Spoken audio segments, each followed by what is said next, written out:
جو باتیں قرآن کے مطابق ہیں آپ ان سے لیں گے، جو اس کے خلاف ہیں وہ نہیں لیں گے، کیونکہ وہ ٹیمپر ہے. اچھا. وہ سورہ ال عمران میں، سورۃ البقرہ میں آیا کہ لوگوں نے دنیا کے معاوضے کے عوض اللہ کی کتاب کو بدلا اور اللہ کی طرف منسوب کر دیا. یہ بھی کتاب بدل جانی تھی، مفہوم تو اس کا بھی انہوں نے بدل دیا ہے. اچھا. ٹیکسٹ اپنی جگہ موجود ہے، انا نحن نزلنا الذکر وانا لہ لحافظون. یہ گارنٹی صرف ٹیکسٹ کی ہے، مفہوم بدلا ہوا ہے، تبھی تو تفسیریں الگ لکھی ہوئی ہیں، ایک دوسرے کے اوپر فتوے لگا رہے ہیں.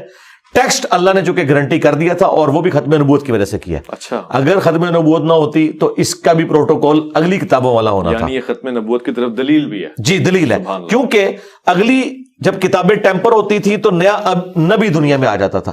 اب اگر کتاب ٹیمپر ہوگی تو ہم سب جنتی ہو جائیں گے. کیوں؟ ہم اللہ کو کہہ سکتے ہیں میرے سب تو دین ہی نہیں صحیح پہنچا. تو اللہ تعالیٰ نے ختم نبوت کی برکت سے اسے ہمیشہ کے لیے محفوظ کر کے اپنے ذمہ لے لیا، اور الحمدللہ یہ کتاب اب قیامت تک کے لیے نگہبان ہے اگلی کتابوں پر بھی. آپ اس کو پڑھیں تاکہ آپ کو کرائٹیریا پتہ چل جائے حق اور باطل میں تمیز کرنے کا.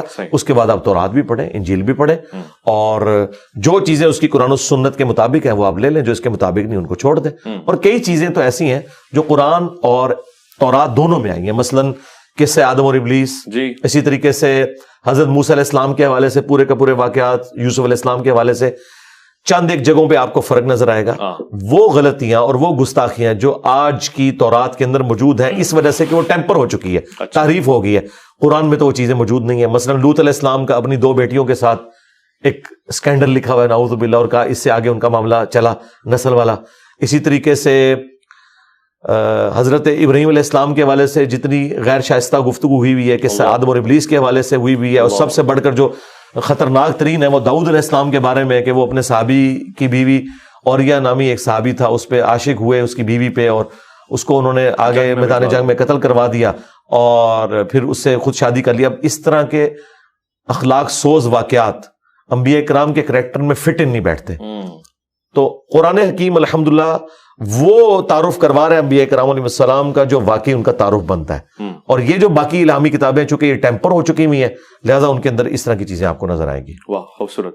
اچھا میں گزر رہا تھا، آگے بڑھ رہا تھا، مگر آپ کی بات سے ایک سوال بہت ہی امپورٹنٹ ہے، آن دا اسپاٹ ہے. آپ چونکہ صحیح بخاری صحیح مسلم کا دفاع کرتے ہیں، اور ظاہر ہے اس کے قاری بھی ہیں، اس کے ناشر بھی ہیں، انہی سے آپ دین کو صحیح معنوں میں پہنچاتے ہیں. ابھی ریسنٹلی ایک پروگرام میں نے مائع مولانا میں کیا جس میں ایک حضرت ایک صاحب بہت قابل احترام ہے، وہ یہ بتا رہے تھے کہ سب سے زیادہ گستاخی تو صحیح بخاری صحیح مسلم کی کتب میں موجود ہے. میں جاننا چاہتا ہوں کیوں ہے بھی کہ نہیں ہے، اور اگر ہے تو پھر ہم کس کو مانتے ہیں؟ دیکھیں اس سوال کے 2 جوابات ہیں. ایک تو میں اپنے حوالے سے دوں گا کہ میں جو کچھ بیان کرتا ہوں وہ تو بخاری مسلم میں لکھا ہے. اگر اسے کوئی توہین رسالت یا توہین بنو امیہ، اور بنو امیہ سے مراد ادر دین عثمان ابن عفان اور عمر بن عبدالعزیز شمار کرتا ہے تو وہ کرتا رہے، وہ تو توہین کے اوپر ہمیں فخر ہے. اگر بخاری اور مسلم میں کوئی چیز آئی ہے وہ تو نبی الاسلام کے فرامین ہے. اور اگر اس توہین سے مراد کوئی وہ لے رہا ہے جو کہ شیعہ علماء لیتے ہیں، کہ وہ کہتے ہیں کہ انبیاء کرام کے حوالے سے ایسے واقعات موجود ہیں جن کے اوپر گرفت ہے، تو ہم کہتے ہیں وہ واقعات سامنے لے کے آئیں. ہم اسی اصول اور مبادی کے اوپر آپ کی کتابوں سے واقعات نہیں نکالیں گے، ورنہ اگر ہم وہاں سے نکالیں تو وہ اس سے کئی گنا زیادہ نکال سکتے ہیں، اور آپ کے پاس بھاگنے کا راستہ صرف یہ ہوگا کہ آپ یہ کہیں گے کہ ہمارے اصول محدثین پہ یہ صحیح نہیں ہے، اگرچہ آپ صحیح بھی مانتے ہو. تو ہم to cut the story short کرتے ہوئے ہم قرآن سے اسی قسم کے واقعات نکالیں گے، اور پھر ہم آپ سے سوال کریں گے کہ قرآن کے اندر جو یہ واقعہ آیا ہے اگر یہ اخلاق سوز نہیں ہے جی تو صرف اس وجہ سے کہ اہل سنت کی حدیث کی کتاب میں کوئی واقعہ آ گیا آپ اسے اخلاق سوز کہیں گے. مثال کے طور پہ میں آپ کو دعوے سے کہتا ہوں، اگر حضرت موسیٰ اور خضر والا واقعہ، یہ لفظ خضر، یہ اگر بخاری میں ہوتا اور قرآن میں نہ ہوتا، ان سب نے کہنا تھا دیکھو یہ کیسے ہو سکتا ہے کہ ایک پیغمبر کا استاد جو کہ خود بھی پیغمبر ہے خضر، وہ دوسرے پیغمبر موسیٰ علیہ السلام کو دینی تعلیم دے رہا ہے اور اس میں ایک بچے کی گردن مروڑ رہا ہے جس نے ابھی بڑے ہی ہونا تھا اور پھر اس نے کرنا تھا، اور یہ اللہ تعالیٰ کی صفت عدل چیلنج ہو رہی ہے. شیعہ کے ہاں یہ بڑا ایک مسئلہ اٹھایا جاتا ہے نا صفت عدل کا. یہ صفت عدل چیلنج نہیں ہو رہی اس کے اندر کہ ایک بچہ جو ابھی بڑا ہی نہیں ہوا اسے پہلے گردن مروڑ دی ہے. دیکھیں اس کے اوپر ایگزیکیوشن تو تب ہونی تھی جب بڑا ہوتا اور ایکٹیویٹی پرفارم کرتا. تو ان سارے واقعات، اس قسم کے جو واقعات ہیں، اس کی تعویل پتہ کیا کریں گے کہ نہیں اگر وہ بڑا ہوتا تو یہ کرتا، چونکہ اللہ تعالیٰ نے یہ نہیں ہونے دینا تھا تو اللہ تعالیٰ نے اس کے نیک والدین کے پروٹوکول کی وجہ سے اسے نئی اولاد دینی تھی، تو اس کے بچے کو بچپن میں مار دیا، اور وہ جو خضر نے وہ جو ڈیوٹی پوری کی وہ اسرائیل کی پوری کی، وہ اللہ کی ڈیسٹنی میں پہلے ہی اس کی عمر اتنی لکھی ہوئی تھی، یہ ساری کی ساری کرالریز بنائیں گے، آپ 50 کرالری بھی بنا لیں، اچھا اس کو آپ دنیا کی کسی بھی عدالت میں لے جائیں اس واقعے کو، وہ پہلا سوال ہی عدل کے پوائنٹ آف ویو سے کریں گے کہ ایک بچہ ابھی بڑا ہوا ہی نہیں، اس نے کوئی ایکٹیویٹی کی نہیں ہے، اور اس کی بنیاد کے اوپر جو اس نے ابھی گناہ کرنا تھا ابھی کیا نہیں ہے، گردن مروڑ دی ہے، اس کا جواب صرف ہم آپ کو دیں گے کہ یہ مسئلہ تقدیر سمجھایا گیا کہ اگر کسی شخص سے بچپن میں اولاد چھین لی گئی ہے تو اسے صبر کرنا چاہیے کہ عین ممکن ہے کہ وہ اولاد بڑی ہو کر اس کے لیے وبال جان بنتی، اسے بھی جہنم تک پہنچا دیتی، اس لیے اللہ نے لے لی ہے، اور اس کے بدلے اللہ تعالیٰ نے ایک اور اولاد دے دی۔ یہ پورا جو واقعہ ہے نا یہ آپ کو تقدیر کا مسئلہ سمجھاتا ہے، لیکن ظاہر ہے یہ مانیات سے تعلق رکھتا ہے۔ جو صفت عدل والا ایشو جو شیعہ نے اٹھایا ہوا ہے کہ اللہ پہ عدل کرنا واجب ہے، اس میں تو پھر یہ فٹ ان اس اصول اور مبادی کے اوپر نہیں بیٹھے گا، لیکن یہ بھی مانیں گے چونکہ قرآن کے اندر ہے اور اس کی تعویل کریں گے۔ تو اس طرح بخاری اور مسلم میں بھی جو واقعات آتے ہیں ان کی تعویل کی جائے گی۔ مجھے بتائیں، اگر آپ کو انسانی شکل میں آ کے جبرائیل یہ بشارت دے رہا ہے کہ آپ کے ہاں وہ بچہ پیدا ہو رہا ہے جسے ہم جہان والوں کے لیے نشانی بنانے والے ہیں، سیدہ مریم کو دی نا بشارت، اس کے بعد کیا یہ جواز بنتا تھا کہ سیدہ مریم جب پریگننٹ ہوئی ہیں اور بچہ لے کے آئی ہیں، انہوں نے پتا کیا جملہ بولا ہے، کاش میں مر کے مٹی ہو جاتی، یہ دن نہ مجھے دیکھنا پڑتا۔ کیوں بھائی نسیم منسیہ؟ تمہیں تو جبرائیل نے بشارت دی ہوئی ہے، تمہیں تو خوش ہو کے جانا چاہیے کہ اللہ کا پیغمبر اٹھا کے لے کے جا رہی ہوں، یعنی مجھے اگر یہ ہو میں تو اس طرح ایکٹیویٹی پرفارم کروں گا۔ ایک طرف جبرائیل انسانی شکل میں آگے بشارت دے رہا ہے اور بتایا ابھی بچہ پیدا نہیں ہوا، اور کہا کہ یہ وہی ہے جس کے بنی اسرائیل انتظار کر رہے ہیں، تو ان کو تو خوشی کے مارے پھولے نہیں سمانا چاہیے، الٹا وہ کہہ رہی ہے کاش میں مر کے مٹی ہو جاتی۔ کیوں کہا؟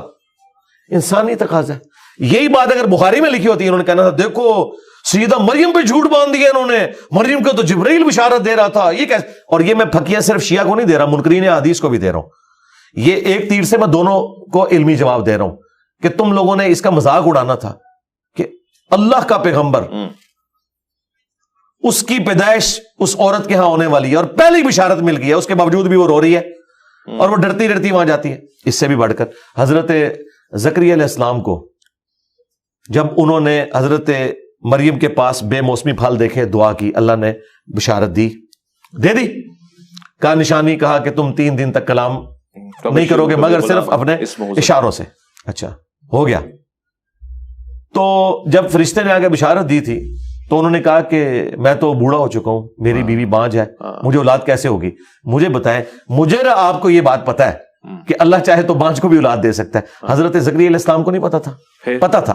ایک انسانی تقاضا، انسان کو ہمیشہ کیوریوسٹی رہتی ہے کہ یار یہ کیسے ہوگا، کوئی نئی بیوی آئے گی۔ اب یہ میں تعویل کر رہا ہوں، قرآن میں نہیں یہ تعویل لکھی ہوئی، یہ میں تعویل کر رہا ہوں، یا یہی بیوی اللہ تعالیٰ میرے لیے اس کو صحیح کر دے گا، یہ تو مطلب اس چکر میں پڑنے کی ضرورت نہیں ہے۔ اور دیکھیں وہ فرشتے نے بھی جو جستہ جواب دیا ہے نا، انہوں نے کہا کہ تو بھی تو زکریا کوئی شے نہیں تھا، اللہ نے تجھے بنایا تھا، تو اللہ تعالیٰ تجھے کیا اولاد نہیں دے سکتا؟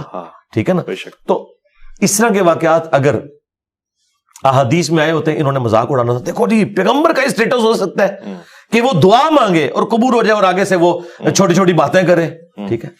اسی طریقے سے آپ دیکھیں جو 2 کووں کا واقعہ ہے سورۃ المائدہ کے اندر، جب قابیل نے حابیل کو قتل کیا تو اسے اب سمجھ نہیں آ رہی تھی، پہلا قتل تھا کہ اس میں نے لاش کے ساتھ کیا کرنا ہے، تو اللہ تعالیٰ نے قرآن کے الفاظ ہیں 2 کوے بھیجے، اور پھر فل ان دی بلینکس ہے، وہ تورات میں پوری تفصیل موجود ہے، لیکن وہ فٹ ان بیٹھ رہی ہے کیونکہ اینڈ پہ وہ جملے بولتا ہے کہ میں تو کوے کی مانند بھی نہ ہو سکا کہ اپنے بھائی کی لاش کو چھپاتا۔ اس کا مطلب ہے جو تورات میں اور اسرائیلی روایتوں میں آیا کہ وہ جو کوے لڑے ان میں سے کوا مرا، دوسرے نے اس کی قبر چونچ سے کھودی اور اسے دفنایا۔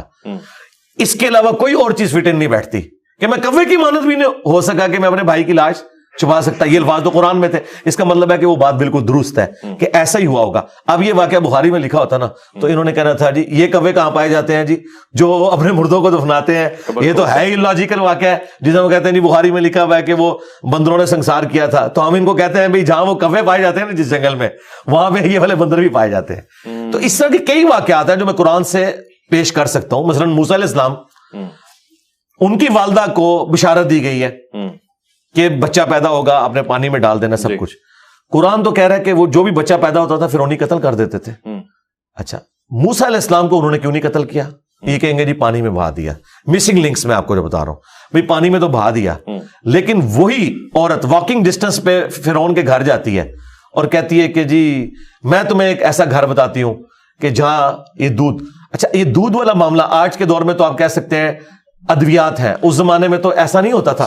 ویسے یہ ماں ام موسیٰ ہیں یا موسیٰ علیہ السلام کی بہن ہے مریم جو وہاں اس فرعون نہیں, وہ تو بہن گئی ہے نا, وہ کہتی ہے میں خبر دیتی ہوں ایسے گھر کی. اچھا, اب وہ جو خبر دی اس گھر کی, اس گھر والے سے کہیں فرعون نے نہیں پوچھا کہ بھائی تیرا دودھ کہاں سے اترا ہے, تیرا بچہ کدھر ہے جو پیدا ہوا تھا, وہ کدھر غائب کیا, کہ یہ وہ بچہ تو نہیں. اب یہ سارے مسنگ لنکس ہیں, کس طریقے سے ان کی عقل معاف ہوئی. ان ساری چیزوں کے اوپر ہم فلنگ دی بلینکس خود کرتے ہیں کہ اللہ تعالیٰ نے کوئی معجزانہ معاملہ کر دیا ہے کہ ان کی عقل جواب دے گی, اس طرح ان کا دھیان ہی نہیں گیا, لیکن قرآن میں تو نہیں موجود نا. یہ کیوں کرتے ہیں؟ فٹ ان بٹھانے کے لیے. تو اس طرح احادیث کے معاملے میں بھی تعویلات, ہاں جہاں 180 ڈگری آ جائے اسٹیٹمنٹ وہاں تعویل نہ کریں. 180 ڈگری یہ ہے کہ قرآن ایک بات کر رہا ہے, بالکل اس کے اپوزٹ کوئی اور بات ہو رہی ہو, پھر 180 ڈگری ہوگی. اگر قرآن اس بات میں خاموش ہے اور سنت اس کی تفصیل کوئی بیان کرتی ہے, مثلا قرآن میں یہ تفصیل نہیں آئی کہ یہ واقعہ موسیٰ اور خضر کا کیوں ہوا ہے, لیکن بخاری میں موجود ہے کہ حضرت موسیٰ علیہ السلام سے بھرے مجمع میں کسی نے پوچھ لیا تھا کہ اس وقت سب سے بڑا عالم کون ہے, تو انہوں نے کہا کہ میں ہوں. یہ بات تو ٹھیک کی تھی انہوں نے, وقت کا پیغمبر سب سے بڑا عالم ہوتا ہے, لیکن اللہ تعالیٰ ان کی اس حیثیت کے مطابق یہ ایکسپیکٹ کر رہا تھا کہ سب سے پہلے وہ اللہ کا ذکر کریں. دیکھیں نا, آپ میرا تعارف کرواتے ہیں, میں جواب میں پہلا جملہ کیا بولتا ہوں, لا حول ولا قوت الا باللہ, اس کے بعد دروشی پڑھ کے پھر اپنی بات شروع کرتا ہوں. خدا کو شامل کیے بغیر آپ آگے نہیں جا سکتے. ہمارے نبی علیہ السلام سے ایک دفعہ اوور لک ہو گیا, انشاءاللہ کہنا بھول گئے, وہی نہیں آئی, پھر قرآن میں آیا کہ نبی کبھی آپ نے یہ نہیں کہنا میں یہ کام کل کروں گا سورۃ الکہف میں, جب تک انشاءاللہ نہ کہیں. امت کی تعلیم ہوئی. تو اس طرح کے معاملات جو بشری تقاضے ہیں وہ انبیاء کے ساتھ اٹیچ ہیں, یہ ذہن میں رکھیے گا. انبیاء فرشتوں کی طرح نہیں ہے معصوم, نہ وہ روبوٹ ہیں. ہاں, ان کے اندر شر اور خیر دونوں مادے موجود ہیں. انبیاء کی عصمت میں اور فرشتوں کی عصمت میں بھی فرق ہے. ہاں, شر اور خیر دونوں مادے موجود ہیں, لیکن اللہ تبارک و تعالی ان کا خیر ایسا غالب کرتا ہے کہ ان کا شر ختم ہو جاتا ہے. جیسے نبی علیہ السلام جب معراج پہ جانے لگے تھے تو بخاری مسلم میں ہے کہ آپ کا سینہ چاک کر کے تو دل میں سے وہ لوتھڑا نکالا گیا اور کہا کہ یہ دنیا کا حصہ تھا. ایک 12 سال کی عمر میں بھی آپ کا اس طرح کا سینہ چاک ہوا. اس طرح کے سارے معاملات, تو یہ دیکھنے کی ضرورت ہے, یہ اس کو کوئی گستاخی نہ بنا لے, کوئی اور معاملات نہ لے کے چلے. یہ بڑے ڈیفیکلٹ ٹاپکس ہیں اور ان کے اوپر گستاخی کے فتوے ایک دوسرے کے اوپر لگانا یہ بڑا آسان کام ہے. ہم سے بھی کوئی آگے پوچھے تو ہم بتائیں گے بھائی یہ اس طرح نہیں بات, یہ یوں لکھی ہوئی ہے. ٹھیک ہے, واضح ہو گیا. اچھا, ہم اقوام عالم اور مذاہب عالم کا دورہ کر رہے ہیں. ایک مسلمان عیسائی کلیسا گھروں میں, چرچ میں ان شارٹ جا سکتا ہے, عبادت کر سکتا ہے, وزٹ کی حیثیت میں جا سکتا ہے, اللہ رب العزت کو یاد کر سکتا ہے, کیونکہ ظاہر ہم کہتے ہیں جی مسیحی برادران یا اس کے علاوہ دیگر اہل کتاب ہیں, تو کیا اہل کتاب کے ساتھ مل کے عبادت ہو سکتی ہے اپنی اپنی؟ ساتھ مل کے تو نہیں ہوگی, لیکن وہاں پر تو ہو سکتی ہے, چرچ میں ہو سکتی ہے. جی ہو سکتی ہے. بخاری مسلم دونوں میں حدیث ہے کہ اللہ تعالیٰ نے مجھے 5 ایسی خوبیاں دی ہیں جو مجھ سے پہلے کسی پیغمبر کو نہیں دی. ان میں سے پہلی یہ ہے کہ پوری زمین میرے لیے سجدہ گاہ بن گئی ہے. اگلی امتوں کے لیے یہ تھا کہ وہ اپنی عبادت گاہوں میں صرف نماز پڑھ سکتے تھے, لیکن اس امت کے لیے اجازت دے دی گئی ہے کہ یہ امت جہاں چاہے نماز پڑھ سکتی ہے, بشرطے کہ وہ جگہ پاک ہو. فزیکلی پاک ہونے کا, یہ روحانی طور پہ پاک ہونے کا معاملہ نہیں, فزیکلی پاک. اسی لیے دیکھیں نا, سنن نسائی کے اندر حدیث موجود ہے کہ آپ حمام کے اندر نماز نہیں پڑھ سکتے, قبرستان میں نہیں پڑھ سکتے, وہاں دوسرے والے ایشوز آ جاتے ہیں. اس طریقے سے اونٹوں کے باڑے میں نہیں پڑھ سکتے آپ نماز, لیکن بکریوں کے باڑے میں پڑھنے کی نبی اسلام نے اجازت دے دی ہے. تو پوری زمین سجدہ گاہ ہے, اس میں آپ ظاہر ہے یہ, لیکن اس میں صرف آپ نے یہ کرنا ہے کہ آپ اگر کسی کلیسا میں نماز پڑھ رہے ہیں تو آپ کے سامنے کوئی مورتی, کوئی تصویر عیسیٰ ابن مریم کی شبیہ نہیں ہونی چاہیے, کیونکہ یہ وہ تصاویر ہیں جو منع کی گئی ہیں, جو تعظیم کے لیے ہوتی ہیں, ان کے سامنے آپ جھک نہیں سکتے. اس لیے آپ دیکھیں آیا صوفیہ کے اندر نماز جمعہ ہوتی ہے, جی جی, اور وہاں پہ جو عیسیٰ علیہ السلام کی وہ شبیہ ابھی تک بنی ہوئی ہے سیدہ مریم کی, وہ انہوں نے ختم نہیں کی. نماز کے اوقات میں اس کے آگے ایک کپڑا لٹک جاتا ہے, اس کو انہوں نے ایک میوزیم کے طور پہ بھی برقرار رکھا ہوا ہے. ظاہر ہے وہ ہمارے لیے کامن ہے, یہ نبی علیہ السلام کی پیدائش سے بھی 35 سال پہلے کنسٹرکٹ ہوا ہے آیا صوفیہ, پیدائش سے بھی, نبی علیہ السلام کی پیدائش سے بھی 35 سال پہلے. اچھا, اس طرح کا معاملہ کیا جائے. آپ بتائیں امریکہ میں, اس کے علاوہ جرمنی میں مسلمانوں کے پاس تو مسجدیں چھوٹی تھی. کرونا کے دنوں میں سوشل ڈسٹینسنگ والا جب ایشو چلا تو چرچ کھولے گئے, بلکہ امریکہ میں تو ایک چرچ ایسا ہے جس میں انہوں نے پاکستانی کروڑوں روپیہ، وہاں کے ملینز آف ڈالر خرچ کیے ہیں اس کو بیک وقت اس قابل بنانے کے لیے کہ وہاں پہ وضو خانہ، ٹوائلٹس بنے ہوں کہ وہ مسجد اور کلیسا دونوں کے طور پہ استعمال ہو سکے، اور وہاں پہ جا کے مسلمانوں نے نماز جمعہ ادا کی ہے۔ یہ بالکل ہونا چاہیے، ایسے کرنے سے ایک دوسرے کے قریب آئیں گے۔ اور آپ کو میں بتاؤں، یورپ اور امریکہ میں اور باقی ملکوں کے اندر جہاں پہ لوگ اب آلموسٹ ایتھیسٹ ہو چکے ہیں، بہت کم پریکٹسنگ کرسچنز رہ گئے، وہاں تو جو وہاں کے چرچز کے جو پادری ہیں وہ اس چیز میں خوشی محسوس کرتے ہیں کہ مسلمانوں کے ہاتھ وہ چرچ کو بیچتے ہیں تاکہ مسجد میں کنورٹ ہو، چلیں کسی فارم میں خدا کا ذکر تو ہو رہا ہے۔ اور یہ تو سورۃ الحج کی 40 نمبر آیت بھی ہے کہ اگر اللہ تعالیٰ بعض کو بعض سے نہ ٹکرواتا تو کوئی کلیسا، کوئی معبد، کوئی مسجد جو کہ اللہ کے ذکر کے لیے ہے، اللہ تعالیٰ نے سب کا ذکر کر کے یہ اللہ کے ذکر کے لیے بنائی گئی، اپنے زمانے میں تو اللہ کے ذکر کے لیے بنائی گئی، بعد میں شرک شامل ہو گیا۔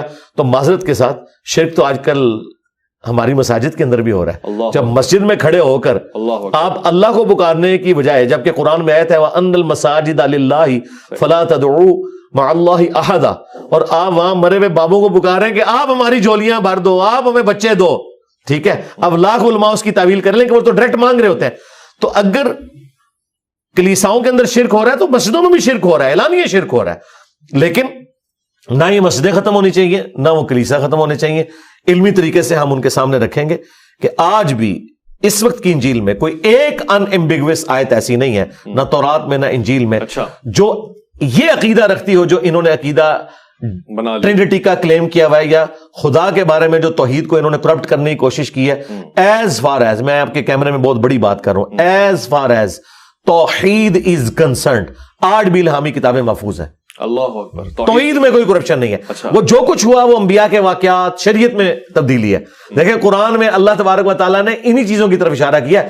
اگر توحید کرپٹ ہو جاتی نا تو مجھے بتائیں ایک کرسچن کو ہم کس طریقے سے دعوت دے سکتے تھے؟ دعوت تو ہمارے درمیان کامن ہوگی جو قرآن میں ہے، تعالوا الی کلمۃ سواء بیننا وبینکم الا نعبد الا اللہ۔ قرآن اگر کہنا کامن ٹرم پہ دعوت دو تو اس کا مطلب ہے کامن ٹرم وہاں پہ بھی محفوظ ہے، یہاں پہ بھی محفوظ ہے۔ تو یہ کامن ٹرم ہے توحید۔ تو توحید، اور یہی وجہ ہے یہ آج جتنے نان مسلم مسلمان ہو رہے ہیں وہ وجہ ہی توحید ہے۔ وہ کہتے ہیں یار انجیل میں جو توحید آئی ہے، ایک یوتھ منسٹر تھے امریکہ کے جوشوا، اچھا، ان کی آپ لائف سٹوری دیکھیں، یوٹیوب پہ رکھی ہے، how Bible led me to accept Islam. وہ یوتھ منسٹر تھے، انہوں نے کئی زبانوں میں انجیل پڑھی ہوئی تھی، تورات پڑھی ہوئی تھی۔ وہ کہتے ہیں میں نوٹس بناتا گیا تو مجھے لگا کہ خدا تو بڑا جیلس گاڈ ہے، یہ تو کسی کو اپنے ساتھ برداشت نہیں کرتا۔ مینشن ہوتا ہے ان کے کانسیپٹ میں، ہاں جیلس، یہ الفاظ ہے کہ میں جیلس ہوں، آسمانوں کے اوپر، زمین کی گہرائیوں میں، سمندر کی تہوں میں اپنے ساتھ کسی خدا کو برداشت نہیں کرتا۔ اس نے کہا کہ یار پھر ہم کس خدا کو مان رہے ہیں؟ یہ خدا کہاں ملتا ہے جو جیلس گاڈ ہے؟ پھر آہستہ آہستہ کرتے ہوئے اسلام کا نیگیٹو تعارف ہوا، الٹیمیٹلی توحید کے تعارف نے اسے مسلمان ہونے پہ مجبور کیا، اس نے اسلام قبول کر لیا الحمدللہ۔ اچھا، میں اسی ریفرنس میں، کیونکہ پاکستان میں گاہے بگاہے ایسے واقعات ہو رہے ہیں، ہوتے رہتے ہیں۔ ابھی حالیہ ایک چرچ کا واقعہ ہوا جس میں زیادہ ڈیٹیل میں نہیں جا رہا، مگر مذمت تو آپ بھی فرما رہے ہیں، میں بھی کر رہا ہوں۔ میں ایک ایگزامپل دے رہا ہوں، مثلاً یہ کتاب ہے صحیح مسلم کی، فرض کر لیتے ہیں یہ صحیح مسلم کی کتاب نہیں ہے، یہ توریت ہے، یہ انجیل ہے، یہ بائبل مقدس ہے۔ ایک مسلمان کا اس کتاب کے لیے کیا عزت اور مقام کا، یعنی اس کے لیے کیا لیول ہے؟ کیا وہ اس کا ایسے ہی احترام کرے گا جیسے وہ اپنی آسمانی کتاب کا احترام کرتا ہے؟ 100%، 100% جی بالکل۔ میں آپ کو قرآن و سنت کے دلائل کی روشنی میں یہ بالکل ببانگ دہل کہوں گا کہ جس طرح ہم انبیاء میں ایمان لانے میں فرق نہیں نہ کرتے، جیزس کرائسٹ کا انکار کرنے والا بھی اتنا ہی بڑا کافر ہے جتنا بڑا کافر محمد رسول اللہ صلی اللہ علیہ وآلہ وسلم کا انکار کرنے والا ہے۔ بالکل اس طریقے سے ہم جتنی الہامی کتابیں ہیں ان کو بھی اللہ تعالیٰ کی طرف سے مانتے ہیں، اور ان پر ایمان لانا ہمارے ایمان کا حصہ ہے، جس طرح فرشتوں پر ایمان، انبیاء پہ ایمان، کتابوں میں ایمان۔ ہاں جو ہم کہتے ہیں ٹیمپر ہوا، لیکن ٹیمپر ہونے سے ان کا احترام ختم نہیں ہو گیا، تقدس کا وہ اپنے، اس کا ثبوت کیا ہے؟ سنن ابی داؤد میں ایک حدیث ہے کہ نبی الاسلام کو یہودیوں نے اپنے مدرسے کے اندر بلایا ایک بدکاری کے مقدمے کے فیصلے کے لیے۔ یہ صحیح سند کے ساتھ ہے سنن ابی داؤد کے اندر۔ اچھا، نبی الاسلام جب تشریف لے گئے، آپ نے کہا کہ تورات لاؤ۔ انہوں نے جاتے ہی آپ کو ایک بڑی گدی دی، اچھا، آپ گدی پہ بیٹھ کے تھوڑی دیر بعد تورات لائے گی۔ جیسے ہی تورات آئی، آپ نے اپنی پیٹھ کے نیچے سے وہ گدی نکالی، خود زمین پہ بیٹھ گئے، اور تورات کو اس گدی کے اوپر رکھا, یعنی پروٹوکول. اور پھر آپ نے پتا کیا جملہ بولا, میں ایمان لایا اس کتاب پر بھی اور اس کے نازل کرنے والے کے اوپر. اللہ اکبر. ٹیمپرڈ تورات کے بارے میں ہے یہ, ابو داؤد کے اندر حدیث ہے. شیخ البانی, شیخ زبیلی زئی, جو اس دور کے بڑے ناقدین ہیں حدیث کی سند کے اعتبار سے, جن کو اتھارٹی مانا جاتا ہے, دونوں کے نزدیک یہ حدیث صحیح ہے الحمدللہ, یعنی سونے کے مور یہ حدیث ہے. اور الفاظ دیکھیں, میں ایمان لایا اس کتاب پر اور اس کے نازل کرنے والے کے اوپر. یہ حدیث میں نے درجنوں دفعہ اپنے پلیٹ فارم سے بیان کی, اور میں نے اس کے اوپر ایمفسائز کیا کہ قرآن ہو یا باقی جو الہامی کتابیں ہیں, ان کو آپ نے پروٹوکول دینا ہے اور اسے بلندی والی جگہ پہ, خواہ تکیے کے اوپر رکھیں یا کسی ڈیسک کے اوپر رکھیں, یا آپ نے رسپیکٹ دینی ہے. معذرت کے ساتھ یہ جو کچھ جڑاوالا میں واقعہ ہوا, اس نے ہمارے سر جو ہیں وہ شرم سے جھکا دیے, سیدھی سی بات ہے. مجھے بتائیں 6 چرچز جو گورنمنٹ کی اطلاع ہے, وہ تو 21 کلیم کر رہے ہیں جو کرسچنز کر رہے ہیں, چلے ہم محتاط کہتے ہیں 6 چرچز. اس کے بعد عیسائیوں کے گھروں کو آگ لگانا, جو وہاں رہنے والے مسلمان بھی کہہ رہے ہیں زیادتی ہوئی, یہ باہر سے آؤٹ سائڈر آئے تھے, وہی جو ہم نے بھرتی کیے ہیں جی, ہر جگہ جو پہنچ جاتے ہیں وہی ایک ٹپیکل قسم کا نعرہ لگاتے ہوئے لبیک یا رسول اللہ, اور گستاخ رسول کی ایک ہی سزا, اللہ کے بندو نہ آگے دیکھتے ہو نہ پیچھے دیکھتے ہو. سب سے پہلے یہ اسٹیٹ کا فیلئر ہے کہ وہ ان کو تحفظ دینے میں کامیاب کیوں نہیں ہوئی. اس کے بعد ایز اے نیشن ہمارے سر اس وقت شرم سے جھک گئے ہیں کہ سویڈن میں ایک قرآن جلا, یہاں پہ آپ نے 6 چرچ جلا دیے, اور اس کے اندر بھی وہ جو مقدس کتابیں وہ جلی ہوئی پڑی ہیں, وہ آپ دیکھیں گے سر راک, جی بالکل, جن کو اللہ کے نبی نے کہا میں ایمان لایا ان کتاب, ٹیمپر کتاب کے اوپر کہا میں ایمان لے کے آیا. کیوں؟ بھر وہ ہے تو خدا کے ساتھ اس کی نسبت ہے نا. اچھا, اب مجھے یہ یعنی ایک بڑا اس کے اوپر دکھ ہوتا ہے کہ ہمارے وہ بڑے بڑے علماء جو چیمپئن بنے ہوئے ہیں عصمت انبیاء کے اور دین کے, وہ آج کی طرح 1-2 وہی حکومتی ملے آ کے بیان دے رہے ہیں. میں یہ کہتا ہوں کہ جی وہ بڑے بڑے نمائندہ علماء جو چیمپئن ہے اس طرح کے معاملات کے, اور ان کی جماعت نہیں یہ ساری برین واشنگ کی ہے, گورنمنٹ کا کام ہے گن پوائنٹ کے اوپر ان سے پریس کانفرنس کروائے, ان سے مذمت کروائے. یہ مذمت کبھی نہیں کرتے ہیں, لا تعلقی کا اعلان کریں, پریس کانفرنس کریں جیسے ہوتے ہیں. بالکل. اور طاہر اشری صاحب نے بڑی اچھی بات کی ہے, میں اسے سیکنڈ کروں گا, اگرچہ میرا ان سے ایک عقیدے کا اختلاف ہے, لیکن اس کے باوجود یہ ان کی بات بالکل ٹھیک تھی کہ چیف جسٹس کا کام ہے کہ اس مقدمے کا فیصلہ اسی چرچ میں بیٹھ کے کرے, اسی بلڈنگ میں بیٹھ کے. ایک مشکل کام کوئی نہیں ہے, علامتی طور پہ کیا کچھ نہیں ہوتا. مجھے بتائیں نیوزی لینڈ کا ایک واقعہ ہوا, ادھر کی پرائم منسٹر نے اپنے آپ کو روگ لگا لیا, کالے کپڑے پہن لیے, تلاوت شروع ہو گئی, کتنے مہینوں تک اس عورت نے اپنے آپ کو روگ لگا کے رکھا ہے, ایک لبرل عورت. یہاں تو ہم تو کلیم کرتے ہیں کہ ہمارے لیے یہ کتابیں بھی اسی طریقے سے قابل احترام ہے. کیا ہمارا چیف جسٹس وہاں پہ جا کے نہیں بیٹھ سکتا؟ بیٹھے وہاں پہ عدالت لگائے, دن رات عدالتیں لگے, اور جو مجرمین ہیں ان کو سزا دی جائے. ہاں, دوسری طرف جب ان عدالتوں کے اوپر برا وقت آتا ہے تو انہیں عدالت ہو جاتی ہے, یا ہمارے ریاستی اداروں کے اعتبار سے کبھی کوئی غداری وطن کے فتوے یہ لوگ لگانا شروع کر دیتے ہیں, یا کبھی اور اس قسم کے واقعات ہوتے ہیں جس میں ان کی عزت سٹیک پہ لگی ہوتی ہے, 9 مئی کہہ لیں آپ, یا APS کا واقعہ. اس وقت تو ان سب کی جو ساری کی ساری حصہ وہ جاگ اٹھتی ہے اس موقع کے اوپر. میں سمجھتا ہوں پاکستان کی تاریخ کے اگر ٹاپ کے 5 شرمناک ترین واقعات جنہوں نے پاکستان کو ڈیمیج کیا پوری دنیا کے اندر, ان میں سے ایک ہے یہ واقعہ. ہاں جی, اور اس کی ہیٹ آپ محسوس کریں گے, یہ میں آپ کو بتاؤں اتنی جلدی آپ کی جان نہیں چھوٹ رہی. جڑا والا واقعے کی بات, جی بالکل. ہاں, اب مجھے بتائیں سویڈن میں ایک قرآن چلا ہے, اب ہم ان کو کیا کہیں؟ وہ کہیں گے بھائی اپنے گھر کی صفائی کرو. ہم تو لبرلز تھے, انہوں نے تو تورات جلانے کی بھی اجازت دی تھی, جو ایک مسلمان نے اینڈ ٹائم پہ کہا کہ میں آپ کو میسج دینے کے لیے سب کچھ کر رہا تھا. وہ تو کسی کتاب کو کچھ نہیں سمجھتے. ہمارا تو دعویٰ ہے کہ ہم الہامی مذہب کے ماننے والے ہیں. اللہ اکبر. جی, دل بہت زیادہ دکھ گیا, افسوس کی بات ہے, اور اس پہ جتنی مذمت ہونی چاہیے اس سے زیادہ میرے خیال ہے تقاضا حکومتی نمائندوں کا, ریاست کے نمائندوں کا ہونا چاہیے. اگر آپ نے اپنا حق ادا کیا, میں اسی کے ریفرنس سے تمام مکاتب فکر کے سربراہ علماء کرام مشائخ سے درخواست کرنا چاہتا ہوں, فضیلت الشیخ فلاں فلاں فلاں, آپ میدان میں نکل کر آئیں, کم سے کم اس واقعے کی مذمت کریں. اسلام کی آبرو کا معاملہ ہے, ریاست کی آبرو کا معاملہ ہے, ایک مسلمان کے ایمان کا معاملہ ہے. جو حدیثیں کوٹ کی گئی ہے تو اس کا انکار کرتے ہیں کہ جی حضور والا سید دو عالم جان دو عالم حضرت محمد مصطفیٰ صلی اللہ علیہ وسلم آپ احترام میں اپنی گدی دے رہے ہیں اور کہہ رہے ہیں کہ میں ایمان رکھتا ہوں اس کتاب کے اوپر. تو بھلا اسی تقدس اور اسی نسبت سے اس کا احترام کر لیں. اس چرچ میں نہ جانے کتنی کتابیں رکھی گئی ہوں گی, توریت, زبور, انجیل, بائبل کے نام سے. اگر آپ نے ان کو بھی جلا دیا دیا ہے تو آپ نے یقین کریں اپنا ایمان جلا دیا ہے. میں اسی کے تسلسل کو کنٹینیو رکھنا چاہتا ہوں. ظاہر ہے بات ہو رہی ہے مذاہب عالم کی. ایک مسلمان غیر مسلم کے ساتھ، ظاہر اہل کتاب کے ساتھ تو ازدواجی تعلق رکھ سکتا ہے، زندگی گزار سکتا ہے، نکاح کر سکتا ہے. اگر اس میں کوئی تصحیح ہو تو مجھے بتائیے گا. مگر ایک مسلمان غیر مسلم کافر کے ساتھ ازدواجی تعلق رکھ سکتا ہے؟ مثلا ہندوستان میں ایک عام سا معاملہ ہے جی، مسلمان اور ہندو رہتے ہیں ساتھ میں تو بعض اوقات پتہ ہی نہیں چلتا. اب شاہ رخ خان کی گوری کے ساتھ شادی ہو گئی ہے، زندگی گزر رہی ہے آگے. کس طرح سے ہو سکتا ہے؟ اسلام میں ممکن ہے؟ سب سے پہلے تو یہ کلیئر کر لیں کہ جو مسلمان مرد ہے اس کی اہل کتاب عورت کے ساتھ شادی ہو سکتی ہے، لیکن مسلمان عورت کی اہل کتاب مرد کے ساتھ نہیں ہو سکتی. یہ سورۃ المائدہ میں اللہ تعالیٰ نے فرمایا آج کے دن اہل کتاب کی عورتیں بھی حلال ہیں، ان کا ذبیحہ بھی حلال ہے. صحیح. اچھا، اس میں ایک تفرد ہے عبداللہ ابن عمر کا. اچھا، عبداللہ ابن عمر کا موقف یہ تھا، صحیح بخاری میں آتا ہے کہ وہ کہتے تھے سورۃ البقرہ میں جو آیا نا کہ مشرک کے ساتھ نکاح نہیں ہو سکتا، وہ کہتے تھے میں تو اس سے بڑا کوئی شرک نہیں سمجھتا کہ کوئی جیزس کرائسٹ کو اللہ کا بیٹا کہے. تو وہ کرسچنز کو بھی مشرکین کی کیٹیگری میں فال کرواتے تھے. لیکن یہ انڈیویجول رائے ہے، صحابہ کرام کے اجماع کے خلاف ہے، اور خود حافظ ابن کثیر نے بھی نقل کیا کہ صحابہ کرام نے اس رائے کو ریجیکٹ کیا ہے، کیونکہ ہاں اس کی وجہ یہ ہے کہ اللہ کو تو پتا تھا، اللہ خود ہی بتا رہا تھا لقد کفر الذین قالوا ان اللہ هو المسیح ابن مریم، لقد کفر الذین قالوا ان اللہ ثالث ثلاثہ. یہ دونوں کے شرک کو اللہ تعالیٰ واضح کر رہا تھا. اس کے باوجود اگر اللہ نے اجازت دی ہے تو اللہ تعالیٰ نے ایکسیپشن رکھی ہے کہ جو اہل کتاب مشرک ہے اور جو بت پرست مشرک ہے اس میں فرق ہے. اس میں میں اب ویلیو ایڈیشن کرنے لگوں. اگر اہل کتاب مشرک اور بت پرست مشرک میں فرق ہے تو کلمہ گو مشرک اور کافر مشرک میں بھی فرق کرنا چاہیے. واہ، گہری بات ہے. اور یہی وہ عقیدہ ہے جس کی وجہ سے میں انتہائی اختلاف رکھنے کے باوجود جن مکاتب فکر کے عقیدوں میں شرک مانتا ہوں انہیں مسلمان سمجھتا ہوں، کیونکہ اللہ بھی فرق رکھتا ہے اس کا، جب تک کہ وہ اللہ، رسول، آخرت، ختم نبوت، قرآن کا انکار نہ کرتا. اچھا، اب اس طرف آ جائیں.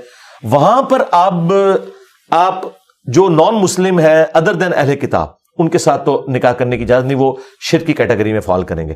باقی انڈیا میں جو اس قسم کے لوگ ہیں جو نسلاً مسلمان ہیں، وہ سیکولر ٹائپ ہیں، وہ اور کئی معاملات کے اندر چیزوں کو کمپرومائز کیے ہوئے ہیں، ان میں سے ایک یہ چیز ہے. تو انہیں میرے خیال ہے ترغیب دلانی چاہیے اور اس کے بعد ان کے سامنے اصلاح والا معاملہ رکھنا چاہیے. اب کئی مسلمان جو ہے نماز نہیں پڑھتے، جب نکاح طلاق کے مسئلے آتے ہیں تو وہ مسجدوں میں گھوم رہے ہوتے ہیں فتوے لینے کے لیے، اور بھائی تم تو اسے بڑی بات کر رہے ہو، نماز ہی نہیں پڑھ رہے. دیکھیں آپ اکثر اوقات یعنی جب رشتہ ہونے لگتا ہے تو لوگ یہ دیکھتے ہیں کاروبار کیا ہے، بچہ شریف ہے کہ نہیں، یہ نہیں کبھی پوچھا کہ نماز پڑھتا ہے کہ نہیں. یعنی ان کے نزدیک نماز پڑھنا کوئی شرافت کی علامت نہیں، ویسے شریف ہونا شرافت کی علامت ہے. یہ کوئی بھی نہیں دیکھتا. اچھا، آپ نے اکثر ہمارے سب کانٹیننٹ میں مشہور ہے کہ جس کی شادی نہ ہو اس کا نکاح، اس کا جنازہ نہیں ہوتا. ہمارے پنجاب کے معاشرے میں اچھا کہ جی کنوارے کا جنازہ نہیں ہوتا. یہ ایک جذباتی ایک ڈاکٹر مشہور کی ہوئی ہے شادی کی ترغیب دلانے کے لیے، لیکن آج تک کسی نے یہ نہیں کہا کہ بے نمازی کا جنازہ نہیں ہوتا. حالانکہ خودکشی والے کا جنازہ نبی الاسلام نے نہیں پڑھا. ہاں، صحیح مسلم میں حدیث ہے، آپ نے خود نہیں پڑھا، صحابہ کا تم پڑھ لو، میں نہیں پڑھوں گا کیونکہ میں ڈومیننٹ پرسنالٹی ہوں. بخاری مسلم میں آپ مقروض کا جنازہ نہیں پڑھتے تھے. مسلم میں حدیث ہے کہ شہید کا ہر گناہ معاف ہے، قرضہ اس کا بھی معاف نہیں ہے. نبی الاسلام نہیں جنازہ پڑھتے تھے چاہے وہ شہید بھی ہو. آپ کہتے تھے تم پڑھ لو، میں نہیں پڑھوں گا جب تک اس کا قرضہ نہیں اترے گا. اللہ اکبر. تو ان شارٹ جو اہل کتاب کے سوا کافر ہیں، خواہ وہ سکھ ہوں، ہندو ہوں، بدھسٹ ہوں، ایتھیسٹ ہوں، نہ تو ان کی عورتوں کے ساتھ نکاح ہو سکتا ہے نہ ان کے مردوں کے ساتھ نکاح. ٹھیک ہے. اور جن کا ہو گیا وہ بچے ہیں، زندگی گزار جی ختم کریں، جی جیسے پتہ چلا ختم کریں، اب اس کو آگے نہ کنٹینیو کریں. اچھا جی ٹھیک ہے، واضح ہو گیا. ایک اور سوال ہے اور انفارمیٹیو سوال ہے. یہودی بحیثیت یہودی رہتے ہوئے آج کے دور میں جنت میں جا سکتا ہے، جائے گا؟ سورۃ البقرہ کی آیت نمبر 62 میں اللہ تعالیٰ نے فرمایا ہے کہ چاہے کوئی یہودی ہو، نصرانی ہو، سابی ہو، دین ابراہیمی کا ماننے والا، یا اہل ایمان میں سے جو بھی اللہ اور یوم آخرت کے اوپر ایمان لیا ہے، قیامت کے دن نہ اسے کوئی خوف ہوگا نہ کوئی غم. یہ وہ آیت ہے جسے مس کوٹ کیا بعض لوگوں نے یہ بتانے کے لیے کہ اللہ پر ایمان اور آخرت پر ایمان کافی ہے، پیغمبروں پر ایمان نہ بھی ہو تب بھی کام چل جائے گا. اچھا، یہ آؤٹ آف کانٹیکسٹ انہوں نے کوٹ کیا ہے، کیونکہ وہی قرآن آپ کو سورہ النساء میں فرما رہا ہے، پارہ نمبر 6 کے پہلے صفحے پہ، کہ جو کوئی بھی اللہ اور اس کے رسول کے درمیان فرق کر دے یا رسولوں میں فرق کر دے. پھر اللہ نے اس کو کھولا ہے کہ وہ کہے کہ میں بعض رسولوں کو مانوں گا, بعض کو نہیں مانوں گا, اللہ کو مانوں گا رسولوں کو نہیں مانوں گا, یا اللہ کو بھی مانوں گا رسولوں کو بھی مانوں گا اور بعض رسولوں کو نہیں مانوں گا, وہ سب کے سب کافر ہیں. ٹھیک ہے, کٹر کافر ہیں.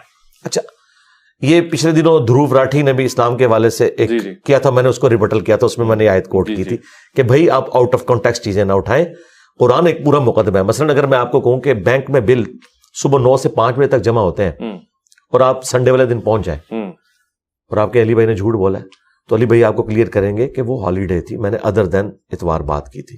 لہٰذا کچھ چیزیں امپلائڈ ہوتی ہیں, یہاں پہ امپلائڈ ہے. پورے قرآن کا مقدمہ یہ ہے, قرآن کس میں نازل ہوا ہے؟ نبی الاسلام کے اوپر. نبی الاسلام کو سچا مانا تو آپ نے ان کی اگلی بات ماننی. دوسری بات, اپنے اپنے زمانوں میں کرسچنز, جیوز مسلمان ہی تھے. اچھا, وہ سارے جنتی ہیں, ظاہر ہے, وہ تو رضی اللہ عنہ ہے, وہ تو علیہ السلام ہے. موسیٰ علیہ السلام کے جو ساتھی ہیں وہ علیہ السلام ہے, رضی اللہ تعالیٰ عنہ ہے. لیکن جیوز نے جیسے ہی عیسیٰ ابن مریم کا انکار کیا, انہوں نے اپنی پگڈنڈی الگ کر لی, کافر ہو گئے.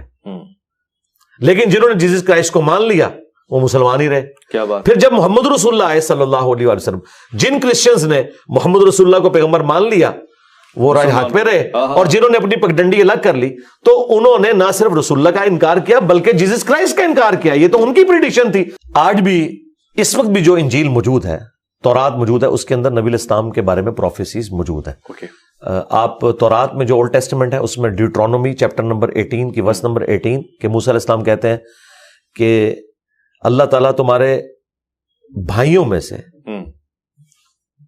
میری مانند ایک رسول اٹھائے گا, یعنی حضرت موسیٰ علیہ السلام کی مانند رسول اٹھایا جائے گا بھائیوں میں سے, یعنی بنو اسماعیل میں سے, بنو اسرائیل میں سے نہیں. اچھا, اور وہ مانند ہوگا موسیٰ علیہ السلام کے. موسیٰ علیہ السلام کے مانند ہمارے نبی علیہ السلام ہے, عیسیٰ ابن مریم نہیں, کیونکہ موسیٰ علیہ السلام کے بھی ماں باپ تھے, ہمارے نبی علیہ السلام کے بھی ماں باپ تھے. عیسیٰ علیہ السلام کی ماں تو تھی, والد نہیں تھے. اچھا, پھر صاحب امت نبی ہے موسیٰ علیہ السلام, ہمارے نبی بھی صاحب امت ہے. دیکھیں 6 لاکھ کا لشکر لے کے نکلے ہیں, ہمارے نبی علیہ السلام نے بھی دیکھا اتنی بڑی صحابہ کرام کی جماعت آپ کے ساتھ موجود تھی, لیکن عیسیٰ علیہ السلام بھی ہے, عیسیٰ علیہ السلام کے ساتھ صرف 12 بندے تھے, اس طرح صاحب امت نہیں ہے. ٹھیک ہے, اس طرح حضرت موسیٰ علیہ السلام کی نیچرل ڈیتھ ہوئی ہے. اچھا, ہمارے نبی کی بھی اب کنٹینیو رہے گا, مگر یہ 12 بندے بھی امت تو ہوں گے, ابراہیم علیہ السلام اکیلے تھے. جی امت تو تھے, لیکن صاحب امت بڑی تعداد کی میں نے پوائنٹ آف ویو سے بات کی ہے, جس طرح موسیٰ علیہ السلام نے اتنی بڑی تعداد انجوائے کی ہے, میں اس کی بات کر رہا ہوں. اس کے بعد حضرت موسیٰ علیہ السلام کی نیچرل ڈیتھ ہوئی ہے, اور حضرت عیسیٰ علیہ السلام تو آسمان پہ اٹھائے گئے, ہمارے نبی علیہ السلام کی بھی نیچرل ڈیتھ ہوئی ہے. اور سب سے بڑھ کر موسیٰ علیہ السلام صاحب شریعت نبی ہیں, عیسیٰ علیہ السلام شریعت موسوی کو آگے لے کے چلے, نئی شریعت نہیں لے کے آئے. ہمارے نبی علیہ السلام بھی نئی شریعت لے کے آئے اور موسیٰ علیہ السلام بھی نئی شریعت لے کے آئے. لہٰذا یہ کمپیریزن وہ بنتا ہے. دوسری طرف جو نیو ٹیسٹمنٹ ہے اس میں گاسپل آف جان, اس میں چیپٹر نمبر جو 14 سے 18 تک ہے, اس میں واضح عیسیٰ ابن مریم کہتے ہیں جب میں تمہارے آسمانی باپ کے پاس جاؤں گا تو میں اس ہستی کو دنیا میں بھیجوں گا, میں ان سے دعا کروں گا کہ وہ ہستی دنیا میں آئے جو تمہیں وہ باتیں سکھائے جو آج میں نہیں سکھا رہا اور نہ تم اس کے متحمل ہو. اور جب وہ ہستی دنیا میں آئیں گے تو وہ دنیا میں میرا نام روشن کریں گے. ٹھیک ہے, اور وہ تمہیں وہ چیزیں سکھائیں گے جو میں نے نہیں سکھائی, اور وہ اللہ تعالیٰ ان کے منہ میں اپنا کلام ڈالے گا. اچھا, یہ کوالٹی اور کسی بھی پیغمبر کی نہیں, باقیوں کو سلیبس کی شکل میں کتاب دی گئی ہے. ہمارے نبی علیہ السلام پہ قرآن نازل ہوا, یہ ساری کی ساری چیزیں فٹ. آپ کرسچنس کے پاس جائیں, وہ کہتے ہیں نہیں یہ پروفیسی جو ہے نا جبرائیل علیہ السلام کے بارے میں. ہم کہتے ہیں مجھے بتائیں جبرائیل علیہ السلام نے عیسیٰ ابن مریم کا کون سا نام روشن کیا؟ اس وقت 2.25 ارب تو اب آلموسٹ مسلمان بھی ہو چکے ہیں, وہ جیسس کرائسٹ کو مانتے ہیں. صرف ہم ہیں تو جیسس کرائسٹ کو مانتے ہیں اور کوئی نہیں مانتا. یہ نام یہاں سے روشن ہوا. پھر جیسس کرائسٹ کی والدہ کے اوپر جو تہمت لگی, آج مسلمان اس کا دفاع کر رہے ہیں. تو یہ نام ہمارے محبوب علیہ السلام نے ہی روشن کیا ہے, اور سب سے بڑھ کر ان کے سینے پہ قرآن اتارا گیا, وما ينطق عن الهوى ان هو الا وحی یوحى. یہ کوالٹی اور کسی پیغمبر کی نہیں تھی. تو آج بھی یہ ساری کی ساری چیزیں موجود ہیں, اور ڈاکٹر ذاکر نائک نے, احمد دیدار صاحب نے یہ ساری کی ساری چیزیں لا کے پبلک کے سامنے رکھی ہیں. لیکن بات سٹارٹ توحید سے ہونی چاہیے. ٹھیک ہے, انبیاء کا معاملہ بعد میں آیا. اپنے اپنے زمانے میں سب مسلمان تھے, لیکن جیسے جیسے پیغمبروں کا انکار کرتے گئے تو بس وہ علادہ ہوتے گئے. صحیح مسلم میں حدیث ہے, جس یہودی اور عیسائی نے میرے بارے میں سن لیا اور مجھ پر ایمان نہ لایا پھر وہ جہنم میں جائے گا. لیکن یہ امپلائڈ ہے کہ اس سے واقعی تعارف بھی پازیٹیو اس طریقے سے ہوا, وہ آخرت کا معاملہ ہے. یہ ایک کمپلیکس ٹاپک ہے, بڑا ہی کوئی امپورٹنٹ سوال ہے, اور اب تک اس کا صحیح جواب ایٹ لیسٹ مجھے نہیں ملا ہے. یہودی بنی اسرائیل ہیں, جی ہاں, یعنی پیغمبر کی اولاد ہیں, اسرائیل علیہ السلام کی اولاد ہیں, اور اسرائیل علیہ السلام ظاہر بنو اسحاق اسماعیل علیہ السلام کے برادر کی اولاد میں سے چلے آ رہے ہیں. اب سوال یہ ہے کہ ہم جب کہتے ہیں اسحاق اور یہ نسل یہ ابراہیم علیہ السلام کی اولاد ہے, ہم جب درود پڑھتے ہیں اللہم صلی علی سیدنا مولانا محمد, اور درود ابراہیمی خاص طور سے جناب ابراہیم علیہ السلام کو اور ان کی آل پہ سلام بھیجتے ہیں, تو کیا ہم یہودیوں پہ درود پڑھ رہے ہوتے ہیں جو موجودہ یہودی ہیں ان کو سلام بھیج رہے ہوتے ہیں؟ پہلی تو بات ہے دروشی میں ایسے کوئی الفاظ ہی نہیں ہے. درود ابراہیمی میں جی درود ابراہیمی میں یہ جو ہے جو الفاظ ہیں وہ یہ ہے کما صلیت علی ابراہیم وعلی آل ابراہیم, جیسا کہ تو نے بھیجا تھا ابراہیم اور ان کی آل کے اوپر. اب نہ بھیج, اب تو بھیج محمد اور ان کی آل کے اوپر جیسا کہ تو نے بھیجا تھا. وہ پاسٹ ٹینس کا سیکھا ہے. اچھا, یہ تو نہیں کہ ان پہ بھی بھیج. یہ اکثر لوگ سوال کر رہے ہوتے ہیں بھائی ترجمہ تو پڑھو اس کا, اے اللہ محمد اور آل محمد پر رحمت بھیج جیسا کہ تو نے بھیجی تھی کما صلی تعالی. ہاں اب نہیں, اچھا اس وقت جو بھیجی تھی. اچھا ایک سٹیپ آگے, قرآن میں ابراہیم علیہ السلام کے بارے میں انہوں نے جب دعا کی اپنی اولاد کے لیے تو اللہ تعالیٰ نے جواب میں کہا کہ ظالموں کو میرا عہد نہیں پہنچے گا جو ظالم ہوں گے. ہم ادھر تو چھوڑ دیتے ہیں, مجھے بتائیں جیزس کرائسٹ تو بنی اسرائیل میں آئے تھے, یہودیوں نسل تھے, تو یہودیوں نے انہیں کیوں نہیں مان لیا؟ انہوں نے کتنی گالیاں دی, ان کی زندگی اتنی مشکل بنائی, قتل کے فتوے جاری کیے, اللہ تعالیٰ نے انہیں آسمانوں پہ اٹھایا, ورنہ وہ تو انہیں صلیب دینے لگے تھے. تو انہوں نے تو اپنے پیغمبر کو نہیں مانا, بنو اسرائیل کو, تو بنو اسماعیل کو انہوں نے کہاں سے ماننا تھا؟ تو جو اولاد ابراہیم ہے, جو ابراہیم کے راستے کے اوپر ہے, اسے تو یہ سلامتی پہنچ رہی ہے, اور جو ابراہیم کے راستے پر نہیں ہے اسے کوئی سلامتی نہیں ہے. اور درود شریف میں ہم کہتے ہیں جیسا کہ ابراہیم اور اس کی آل پر تو نے کیا, اور ابراہیم کی آل کے اوپر کیا ہوا تھا کہ ان کی آل میں پیغمبر آئے تھے, لیکن ابراہیم علیہ السلام کی آل کے اندر کافر بھی آئے, انہیں وہ عہد نہیں پہنچے گا. اچھا, بالکل نہیں پہنچے گا, کیونکہ یہ تو پہنچے گا ان کو. قرآن میں واضح ہے کہ ہم تجھے انسانیت کا امام بنانے والے ہیں, لیکن ظالمین کو یہ عہد نہیں پہنچے گا. تو ظالمین چاہے آل ابراہیم میں سے ہوں یا آل محمد میں سے. میرا ایک کلاس فیلو تھا, قادیانی تھا اور سید تھا, وہ ہاں جی سید تھا, نسل ہاشمی تھا, ٹھیک ہے. اب کیا اسے عہد پہنچے گا؟ نہیں پہنچے گا, کیونکہ قرآن میں ہے اے نوح یہ تیرا بیٹا تیرے اہل میں سے نہیں ہے. حالانکہ بگوٹن سان تھا, لیکن اللہ نے کہا یہ تیرے اہل میں سے نہیں, کیونکہ اس کے اعمال وہ والے نہیں ہیں جو پیغمبر کے راستے والے لوگوں کے اعمال ہوتے ہیں. تو بھائی آج بھی اگر کوئی یہودی اپنے اعمال ابراہیم علیہ السلام والے کر لے تو اسے بھی وہ عہد پہنچے گا. اور اس میں ظاہر شرط یہ ہے کہ پھر وہ جیزس کرائسٹ کو بھی مانے گا, کیونکہ انبیاء کی دعوت ہمیشہ یہ ہے کہ آپ نے کسی پیغمبر کا انکار نہیں کرنا. سبحان اللہ. اور وہ ہمارے پیغمبر کو بھی مانے, بھلے اپنے آپ کو یہودی کہتا رہے, کوئی فرق نہیں پڑتا. نسلن تو ہے نا, نسلن تو ہم بھی ہندو ہیں, میں تو منگولوں کی اولاد ہوں نسلن, ہاں, لیکن میں اسلام قبول کر چکا ہوں, ٹھیک ہے. تو نسل ایک الگ چیز ہے, آپ کا عقیدہ آپ کی الگ چیز ہے. بہت جی خوبصورت, بہت بہت شکریہ انجینئر محمد علی مرزا صاحب, آپ کا پروردگار آپ کو خاص رحمتوں میں رکھے. ضرمن پروگرام کو اختتام پذیر کرتے ہیں, اور یقیناً مذاہب عالم کو ابھی بہت وقت چاہیے سمجھنے کے لیے, مگر جتنا وقت اور جتنی محنت اس پروگرام میں ہو گئی ہے, میرے خیال ایک خاص نتیجہ, ایک خاص منزل تو آپ نے طے کر لی ہوگی. مزید سوالات کا سلسلہ بھی انشاءاللہ جاری رہے گا. آپ دعا گو رہیں, اپنا بہت خیال رکھیں. میں اور مولانا میں محمد اویس ربانی کو دیجیے گا اجازت.